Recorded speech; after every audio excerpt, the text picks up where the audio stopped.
An emotional 3 days of hearings into the January midair collision in D.C. between an Army helicopter and a passenger jet. The focus on the safety systems that broke down and led to the deaths of 67 people.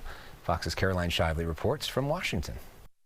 Federal investigators still looking for answers in a fatal crash outside D.C. 6 months after an Army Black Hawk helicopter and an American Airlines jet collided, killing 67 people. The National Transportation Safety Board held a public hearing on the crash this week. This is day 3, the final day of our investigative hearing of the fatal midair collision.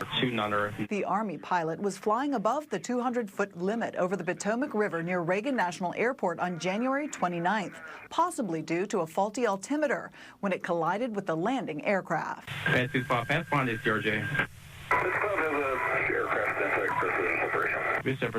On Friday, investigators focused on the bigger picture, the technology and anti-collision systems at the nation's airports. As aircraft get closer to each other in a terminal environment, these systems tend to have fairly large rates of undesirable alerts. The airspace around Reagan National is one of the most congested in the nation.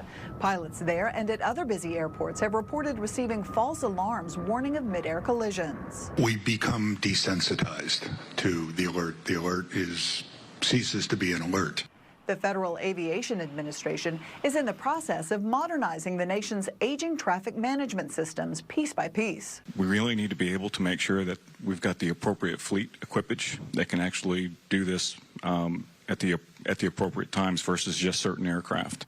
A final NTSB report on the crash is due out early next year. In Washington, Caroline Shively, Fox News. A Miami jury is ordering Tesla to pay more than $240 million in an autopilot crash case.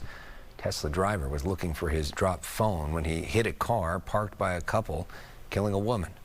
Plaintiff argued Tesla's autopilot system failed. It failed to detect the parked SUV. Tesla said the driver took his hand off the wheel, something drivers are warned against. Tesla called the verdict wrong and said they will appeal. One lawyer says the decision will open the floodgates for more court cases. Similar claims against Tesla have been dismissed or settled before they went to trial. Jeffrey Epstein's former girlfriend, Ghislaine Maxwell, has been moved from a federal prison in Florida to a prison camp in Texas.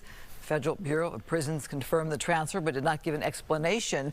Maxwell was sentenced to 20 years in prison for helping Epstein sexually abuse underage girls. She'd been in a low-security prison in Tallahassee until that transfer to a camp comes a week after she met with members of the Department of Justice.